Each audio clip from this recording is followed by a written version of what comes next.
बेटा good morning. आपने last topic आर्यनिस equation चल रहा था, उसी की और न्यूमेरिकल्स। ठीक है, आप मैक्सिमम प्रैक्टिस करना। मेरी तरफ से चैप्टर कंप्लीट हो गया, कुछ प्रॉब्लम्स मैं डिस्कस करूँगी। ठीक है, आप भी करना, मैक्सिमम करना। देखो क्वेश्चन दिया हुआ है, hydrogenation reaction at 500 kelvin temperature proceeds with same speed at 400 kelvin. कहता है हाइड्रोजनेशन रिएक्शन है वो 500 केल्विन टेम्परेचर पे जिस स्पीड से हो रही ना, उसी टेम्परेचर पे वो उसी स्पीड से वो करवा दी 400 केल्विन पे। टेम्परेचर डिक्रीज के रिएक्शन स्लो होनी चाहिए, पर तो कह रहा है स्पीड सेम है। 500 पे जो रेट कांस्टेंट है, मीन्स वही रेट कांस्टेंट 400 पे। There is effect of temperature on the rate of reaction, वो इफेक्ट सेम रेट कांस्टेंट पे होता है। यहाँ पे टेम्परेचर चेंज किया, रेट ऑफ रिएक्शन सेम रहा, मींस रेट कांस्टेंट भी क्या रहा यहाँ पे सेम।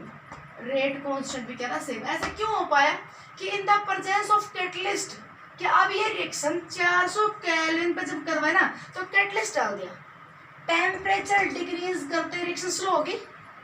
जो स्पीड 500 पे थी 400 तो उससे कम आएगी, पर 400 पे करवाते टाइम क्या डाल दिया कैटलिस्ट। तो टेम्परेचर वाली चीज को किसने मेंटेन कर लिया, कैटलिस्ट ने। Catalyst increase the rate of reaction, catalyst increases the rate of reaction. ठीक है, तो 500 से 400 करते रेट कम होना चाहिए था, पर कैटलिस्ट डाल दिया, रेट उतना ही रखा। बात समझ रहे हो, टेम्परेचर कम किया, रेट कम होना चाहिए था, पर कैटलिस्ट डाल दिया, रेट सेम रखा। और कहता है कैटलिस्ट जो आया ना उसने एक्टिवेशन एनर्जी डिक्रीज की 20 किलोजूल पर मोल। एक्टिवेशन एनर्जी कितनी डिक्रीज की 20 किलोजूल पर मोल। तो एक्टिवेशन एनर्जी डिक्रीज होती रिएक्शन फास्ट हो गई। तो जो काम 500 पे जिस स्पीड से हो रहा था वही काम अब 400 पे स्पीड से हो गया। अगर ऐसा गिवन है तो what is the activation energy for this reaction in the absence of catalyst. तो आप ये बताओ एक्टिवेशन एनर्जी इस रिएक्शन की क्या थी कैटलिस्ट की अब्सेंस में। देखो हमें ये पता है एक्टिवेशन एनर्जी का रेट कांस्टेंट से रिलेशन है, log k is equal to according to Arrhenius equation log a minus EA upon 2.303 RT। ठीक है, मान लीजिए T टेम्परेचर पे कैटलिस्ट के अब्सेंस में एक्टिवेशन एनर्जी E है। अब डाल दिया कैटलिस्ट, कैटलिस्ट डाल दिया, टेम्परेचर भी चेंज कर दिया। मैं टेम्परेचर लिख दूं, टेम्परेचर 500 केल्विन था। ठीक है, अब रेट कांस्टेंट तो पहले भी के था, अब भी मैं के ले लूं, क्योंकि उसने क्या कहा reaction proceed with same speed. Same speed, speed same रही कि टेम्परेचर कम किया पर कैटलिस्ट ने कैटलिस्ट ने रेट ऑफ रिएक्शन में बढ़ा दिया, कैटलिस्ट ने टेम्परेचर कम किया था वो, तो क्या रहा सेम। और बेटा there is no effect of temperature on A के ऊपर कोई इफेक्ट नहीं पड़ता टेम्परेचर का। There is no effect of temperature A and E. तो log ए था, log ए रहा। टेम्परेचर चेंज करने से एक्टिवेशन एनर्जी नहीं बदलती, पर कैटलिस्ट तो बदलेगा। टेम्परेचर के चेंज करने से एक्टिवेशन एनर्जी 2.303 आर, टेम्परेचर में 400 कर दिया, एक्टिवेशन एनर्जी नहीं बदलनी चाहिए थी, पर कैटलिस्ट ने तो एक्टिवेशन एनर्जी कम कर दी। कितनी कर दी, ई की -20। मेरी बात समझ में, सेम स्पीड रेस लेके किए रखा। कोलिजन फ्रीक्वेंसी चेंज नहीं होते टेम्परेचर या कैटलिस्ट से। टेम्परेचर चेंज होगा, कैटलिस्ट आकर कोलिजन फ्रीक्वेंसी चेंज नहीं होगी, ए सेम रहेगा। एक्टिवेशन एनर्जी टेम्परेचर ने तो चेंज नहीं की, पर एक्टिवेशन एनर्जी कैटलिस्ट ने। अब यहाँ पे कैटलिस्ट है, ये रिएक्शन है अब्सेंस ऑफ कैटलिस्ट में और ये प्रेजेंस ऑफ कैटलिस्ट में, तो एक्टिवेशन एनर्जी ई से घट के ए -20 हो गई। अब ये फर्स्ट और सेकंड कंपेयर कर लें, और फर्स्ट और सेकंड को बेटा कंपेयर करोगे तो बेटा क्या आ जाएगा अपने पास, बताइए क्या आएगा। ये दोनों बराबर, तो log a minus E upon 2.303 R, temperature 500 kelvin और उसी सेम स्पीड से 400 पे हो गया। तो log a change, collision frequency change नहीं होगा ना टेम्परेचर से ना कैटलिस्ट से, पर हाँ एक्टिवेशन एनर्जी पहले ई थी, अब ई -20 हो चुकी है। टेम्परेचर पहले 500 था, अब 400 हो चुका है।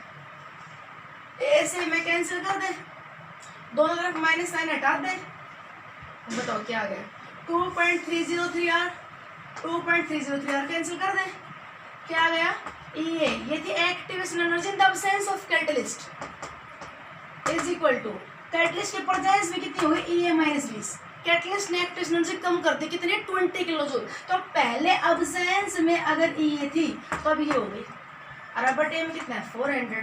ठीक है, अब बताइए कितना आ गया अपने पास 100 किलो 25 100 और ये इधर आ जाएगा 5 से मल्टीप्लाई हो गए तो एक्टिवेशन एनर्जी बेटा कितनी आ गई अपने 100 किलो जूल पर मोल। आई कुछ बात समझ में? एक्टिवेशन एनर्जी पहले ये थी, कैटलिस्ट ने ये कर दी। टेम्परेचर पहले ये था, अब ये हो गया। ये दोनों बराबर क्यों रहे? टेम्परेचर कम करने से रेट कम होना चाहिए था और उस रेट को मेंटेन, ये चीज़ कम हुई, ये चीज़ कम हुई तो इस चीज़ को मेंटेन किसने कर दिया? एक्टिवेशन एनर्जी ई से क्या कर दी ई -20। ये रेट को बढ़ाएगा, ये रेट को कम करेगा, ये रेट को बढ़ाएगा तो रेट बराबर रहेगा। ठीक है, इसलिए दोनों को बराबर किया। ओके, अब और देखो, अगर आपको उससे तरह से निकालना हो कि how much the rate of reaction increases in the presence of catalyst, only आपको कैटलिस्ट का इफेक्ट बताना हो कि व्हाट द थ्योरी तो हम पढ़ चुके हैं, what is the effect of catalyst on the rate of reaction. बेटा ओनली कैटलिस्ट कहता है तो हम पॉजिटिव मान के चलते हैं और पॉजिटिव कैटलिस्ट क्या करता है? Always provide a path of lower activation energy और इसलिए रेट ऑफ रिएक्शन बढ़ाता है। तो कितना रेट ऑफ रिएक्शन बढ़ेगा कैसे निकालोगे?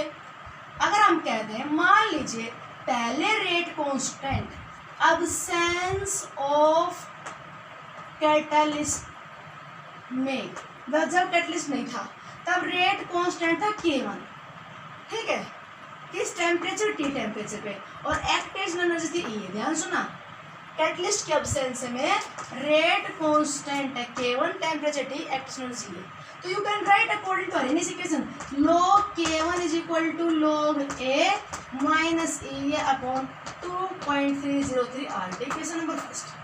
अब डाल दिया हमने कैटलिस्ट, क्या डाल दिया उस रिएक्शन में?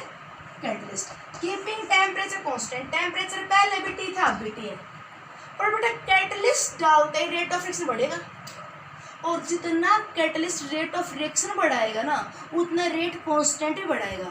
देखो R is equal to Ka⁴n, किसी रिएक्शन का रेट एक्सप्रेशन ये था, कंसेंट्रेशन ये थी, रेट कांस्टेंट ये था। अब मैंने यही रिएक्शन कैटलिस्ट की प्रेजेंस में करा, कैटलिस्ट तो कैटलिस्ट ने R का मान लीजिए रेट बढ़ा के 4R कर दिया।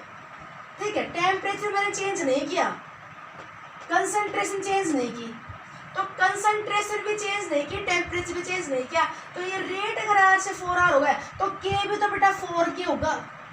तो बात हमेशा आप याद रखा करो, कैटलिस्ट जितना रेट कांस्टेंट इंक्रीज कर रहा है उतना ही क्या इंक्रीज कर रहा है? वो रेट ऑफ रिएक्शन। मीन्स कोई पूछ रहा है कैटलिस्ट ने रेट ऑफ रिएक्शन कितना इंक्रीज किया तो आप ये बता देते हो कितना रेट कांस्टेंट बढ़ा है। अब कैरेक्टरिस्टिक्स पढ़ना रेट कांस्टेंट की, what is the effect of catalyst on rate constant. तो कैटलिस्ट रेट कांस्टेंट को इंक्रीज करता है, इक्विलिब्रियम कांस्टेंट को चेंज नहीं करता, रेट कांस्टेंट को इंक्रीज करता है। रेट बढ़ेगा तो रेट कांस्टेंट के भी बढ़ेगा। तो अब यहाँ बताओ कैटलिस्ट T टेम्परेचर पे रेट कांस्टेंट बढ़ा के K1 से कर दिया K2, मैंने लिख दिया यहाँ पे K2 is greater than K1।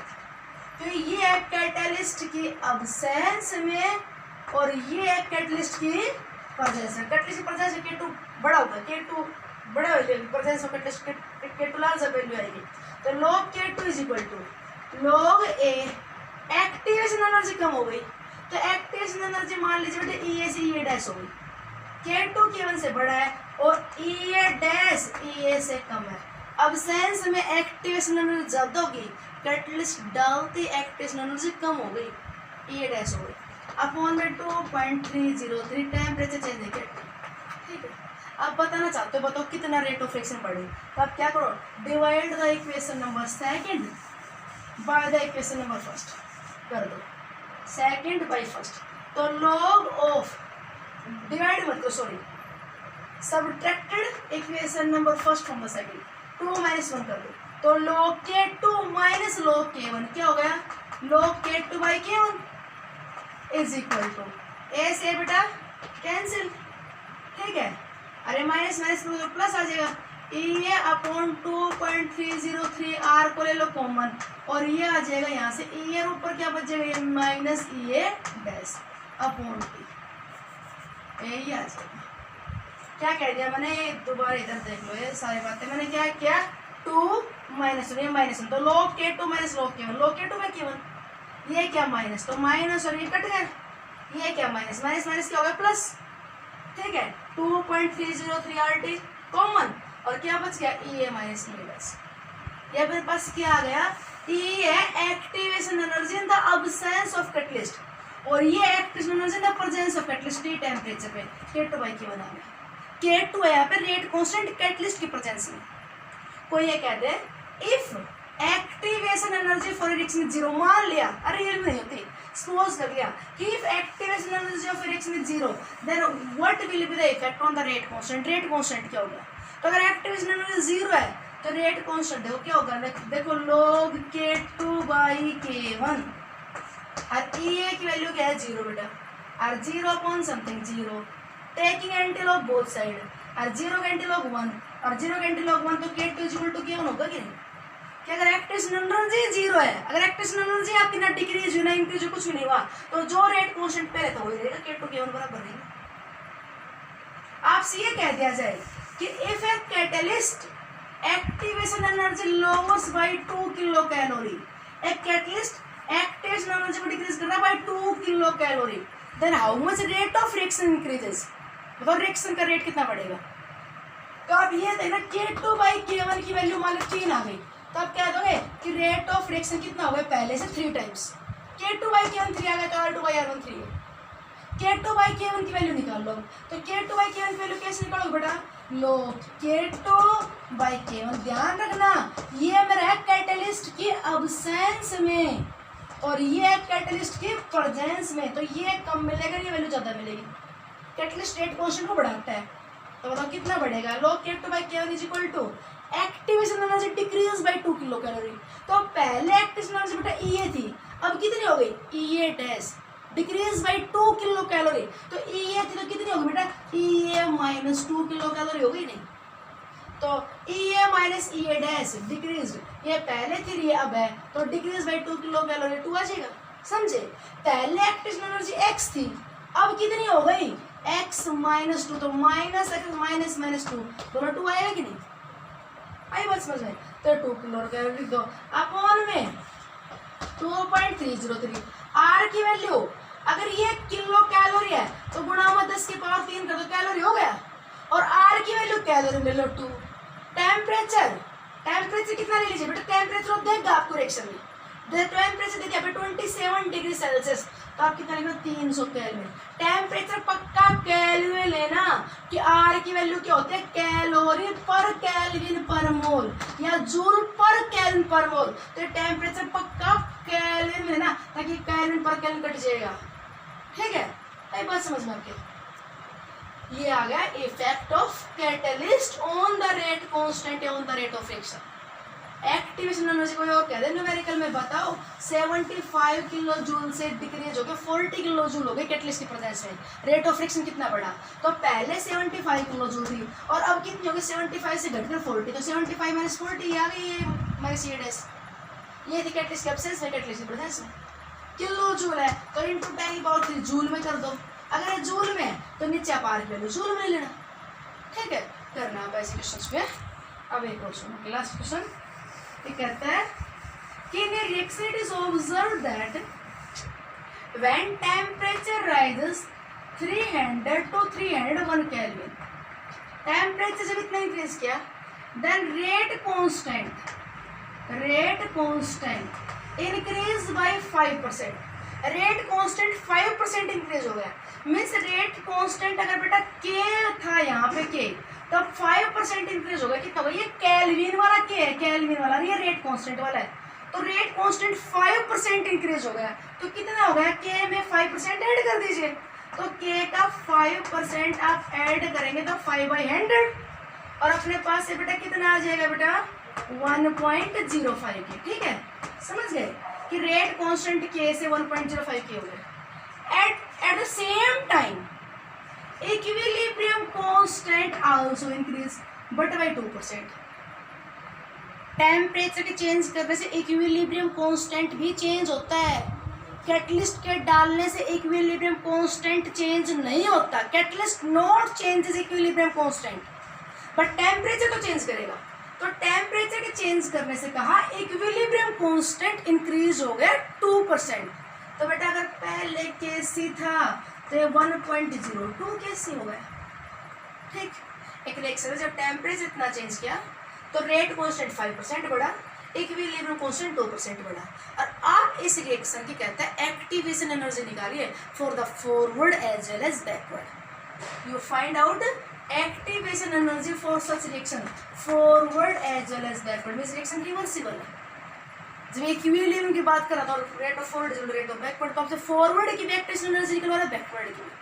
बेटा जब फॉर्मूला हम लिखते हैं ना log K2/K1 रेट कांस्टेंट का रेशियो, तो ये अपने पास जो एक्टिवेशन एनर्जी आती है फॉरवर्ड की आती है। किसकी आती है? रिएक्शन के फॉरवर्ड रिस्पेक्ट में आती है, मतलब for the conversion of A to B, A से B की कन्वर्जन के लिए आती है। ठीक है, जैसे ये अपने पास रिएक्शन फॉरवर्ड रिएक्शन की आती है। ठीक है, जैसे मान लीजिए लिख दिया मैंने A कन्वर्ट टू B, तो ये A से B वाली, A से B में जाने वाली ये तो एक्टिवेशन एनर्जी फॉरवर्ड की, और वापस B से A में आने वाली ये है बेटा एक्टिवेशन एनर्जी बैकवर्ड की। ठीक है, मैंने ग्राफ एंडोथर्मिक के लिए बनाया, आपने देखा हो तो यहाँ क्या आपका प्रूव हो जाएगा। डेल्टा एच निकालोगे तब डेल्टा एच पॉजिटिव है तो एंडोथर्मिक है, नेगेटिव है तो एक्सोथर्मिक है। और बाकी अपने को यहाँ से पता भी चल रहा है कि टेम्परेचर के इंक्रीज करने से बेटा इक्विलिब्रियम कांस्टेंट इंक्रीज हुआ है, और ऐसा एंडोथर्मिक रिएक्शन होता है। In endothermic reactions or increasing the temperature equilibrium constant increase। ठीक है, तो इसलिए मैंने लिख दिया यहाँ पे एंडोथर्मिक की B की एनर्जी ज़्यादा बता दी। तो A से B में वाली जो ये फॉर्म लिखते हो log K2/K1 किसके लिए आई अपने पास एक्टिवेशन एनर्जी फॉरवर्ड की। तो एक्टिवेशन से फॉरवर्ड रिएक्शन हमको फॉरवर्ड रिएक्शन एक्टिवेशन एनर्जी निकालो, फॉरवर्ड रिएक्शन एक्टिवेशन एनर्जी निकालो, ये करते आते हैं। तो फॉरवर्ड रिएक्शन अपनी किसके लिए आई जो एक्टिवेशन एनर्जी R की P में चेंज होने के लिए फॉरवर्ड के लिए आती है। तो 2.303 यार T2 माइनस T1 बेटा 1 हो गया, 301 और 300 अपॉन T2 और इंटू T1। ठीक है, एक्टिवेशन एनर्जी आ गई यहाँ पे फॉरवर्ड की, K2/K1 रख दोगे ना, क्योंकि अपना रेट कांस्टेंट कितना इंक्रीज हुआ था 5%। तो अगर ये रेट कांस्टेंट पहले K था तो बेटा कितना हो चुका है 1.05 K से K कैंसिल, तो log 1.05 वैल्यू हम ले लेंगे। कैसे लोगे पता है ना, मैंने 0.7 में पहले डिजिट 1 है तो 0 पॉइंट, और 10 का 5 पे लोग देख लेना, पॉइंट से पहले डिजिट क्या है 1, तो 1 में से 1 है 0, फिर 10 का 5 पे लोग यहाँ पे लिख देना। ठीक है, तो ये सोल्व कर लेंगे। R की वैल्यू पता है 8.314, ये सारा सोल्व कर लिया बेटा। यहाँ से मैंने निकाल ली एक्टिवेशन एनर्जी फॉरवर्ड, तो निकाल ली रेट कांस्टेंट क्योंकि 5% बढ़ा था तो अप्लाई करके एक्टिवेशन एनर्जी फॉरवर्ड तो निकाल ली। और ये आप बेटा सोल्व कर, तो लगभग आपको 37 किलो जूल के आसपास मिलेगा। अभी सोल्व कर लेंगे, समझ गए। 1.05 10 का 5 लोग देख लिख लेना, और अपने पास एक R की वैल्यू रख के मल्टीप्लाई करते एक्टिवेशन एनर्जी फॉरवर्ड की तो आ जाएगी। अब बात है एक्टिवेशन एनर्जी बैकवर्ड की, वो कैसे निकालें। अब आपको डेल्टा एच निकालने का तरीका है +1, याद है इक्विलिब्रियम चैप्टर, इक्विलिब्रियम +1 का इक्विलिब्रियम चैप्टर में पढ़ते हैं क्लेसियस इक्वेशन। क्या कहते हो? Logarithm of the equilibrium constant at the temperature T2 at the temperature T1 K2/K1, ये इक्विलिब्रियम कांस्टेंट का रेशियो है, is equal to delta H. बेटा याद करना +1 2.303 यार, और ना याद आए तो प्लीज दुखी मत होना, अपना फॉर्मूला भी याद कर लेना। अगर बेटा यहाँ पे रेट कांस्टेंट का रेशियो लेते हो, रेट कांस्टेंट का, तो ये एक्टिवेशन एनर्जी होती है। अगर इक्विलिब्रियम कांस्टेंट का रेशियो लेते हो तो ये क्या होती है? Enthalpy of reaction. तो इक्विलिब्रियम कांस्टेंट कितना इंक्रीज हुआ? 2%। तो बेटा ये था अपना अगर K तो ये हुआ 1.02 K, और K से K कट गया। अब की बार अब इक्विलिब्रियम कांस्टेंट की वैल्यू रख दी तो डेल्टा एच आ गया, आगे एंथैल्पी ऑफ रिएक्शन। और अब आप फॉर्मूला अप्लाई कर देना। अभी डेल्टा एच बेटा आप निकालोगे ना, तो डेल्टा एच वैल्यू आपके पास लगभग 15 आई, तो डेल्टा एच पॉजिटिव आएगा, तो उससे भी आपको प्रूव हो जाएगा कि रिएक्शन कैसी है, एंडोथर्मिक। ठीक, उसने क्या कहा था? एक्टिवेशन एनर्जी निकालो फॉरवर्ड की भी बैकवर्ड की भी, अप्लाई डेल्टा एच। हमेशा क्या होता है एक्टिव, कभी फॉर्मूला चेंज मत करना, activation energy of forward minus activation, हमेशा ये लिखना। ठीक है, तो अब बताओ डेल्टा एच आ गया, एक्टिवेशन एनर्जी फॉरवर्ड की आ गई, बोला बैकवर्ड की आ जाएगी ना। ये लगभग 30, ये लगभग 15 है, ये लगभग 37, तो बैकवर्ड की आ जाएगी अपने पास एक्टिवेशन एनर्जी। समझे? अगर रिएक्शन एंडोथर्मिक हो देखो आपकी फॉरवर्ड की एक्टिवेशन एनर्जी ज्यादा होगी, अगर रिएक्शन एंडोथर्मिक हो तो ग्राफ ऊपर रह जाएगा, तो फॉरवर्ड की वैल्यू बड़ी होगी minus backward, delta H positive आ जाएगा। और अगर बेटा रिएक्शन एक्सोथर्मिक होती तो फॉरवर्ड की बजाय फिर बैकवर्ड फॉरवर्ड की एक्टिवेशन एनर्जी ज़्यादा होती है, बैकवर्ड की ये वैल्यू ज़्यादा होती है, डेल्टा एच नेगेटिव आ जाता है। समझे? तो हमेशा डेल्टा एच का फॉर्मूला याद रखना, activation energy forward minus backward. Okay, एक लास्ट चीज, बस लास्ट, आपने ना टेम्परेचर का रेट ऑफ रिएक्शन पे क्या इफेक्ट पड़ता है? तो हमें बोलते हैं टेम्परेचर इंक्रीज करते हैं तो बेटा रेट ऑफ रिएक्शन इंक्रीज होता है। ठीक है, तो टेम्परेचर ग्राफिकली इफेक्ट शो करने के लिए बेटा बता रखिए 5 टाइप की मेन रिएक्शन, 5 ग्राफ, एक बार आप देख लीजिए। ठीक है, ये जनरली मोस्ट ऑफ रिएक्शंस के लिए रेट ऑफ रिएक्शन का ऐसा ग्राफ आता है कि टेम्परेचर बढ़ाते जाओ रेट बढ़ता जाएगा, टेम्परेचर बढ़ाते जाओ रेट बढ़ता है। मोस्ट ऑफ रिएक्शंस के लिए 99% के लिए ऐसा आता है। एक एक्सेप्शन है बेटा, एक्सेप्शन इंपॉर्टेंट होते हैं, याद रखना। सिर्फ एक ये रिएक्शन ऐसी है, कौन सी? NO का ऑक्सीडेशन करवाया और क्या बन गया? NO2। इस रिएक्शन के लिए टेम्परेचर बढ़ाओगे रेट घटेगा, इसे बोलते हैं रिएक्शन विद नेगेटिव स्लोप। ये रिएक्शन एक ऐसी है जिसका उल्टा होता है ग्राफ। अगर बेटा रिएक्शन एक्सप्लोजिव है, नो डाउट टेम्परेचर इंक्रीज करते जाओ रेट ऑफ रिएक्शन बढ़ता जाएगा, पर एक्सप्लोजन तो एक पर्टिकुलर टेम्परेचर होगा, तो रेट बढ़ाते गए, टेम्परेचर बढ़ाते गए, रेट बढ़ता गया। जिस टेम्परेचर पे एक्सप्लोजन हुआ वहाँ पे सडन चेंज, ऐसा ग्राफ आएगा कि धीरे धीरे इंक्रीज होता जाता, जहाँ पे एक्सप्लोजन वहाँ पे सडन चेंज, ऐसा ग्राफ एक्सप्लोजिव रिएक्शंस का है। ठीक है, अगर reaction enzymatic, enzyme catalysed reaction है, बायोलॉजिकल रिएक्शन है, जैसे अपनी बॉडी में एंजाइम काम करते हैं, वो मोस्ट एक्टिवेटेड टेम्परेचर होता है 98.4 डिग्री फ़ारेनहाइट, लगभग 37 डिग्री सेल्सियस। तो एंजाइमेटिक रिएक्शंस में क्या होता है? रेट वर्सेस टेम्परेचर रेट बढ़ता गया, एक पर्टिकुलर टेम्परेचर कम हो गया। जैसे अपने बॉडी के लिए वो टेम्परेचर कितना है? 37। मतलब मोस्ट ऑफ द ग्राफ आता है ऐसा, एक्सप्लोजिव के लिए ऐसा, एंजाइम वाली रिएक्शंस होती है एंजाइम कैटालाइज़र के लिए ऐसा, एक एक्सेप्शन है। और एक बेटा ऑक्सीडेशन ऑफ कार्बन के लिए ये ग्राफ है। ठीक है, ये 5 टाइप के ग्राफ बताए गए किसके लिए? For the effect of temperature on the rate of reaction. Okay, करना प्रैक्टिस। थैंक्स।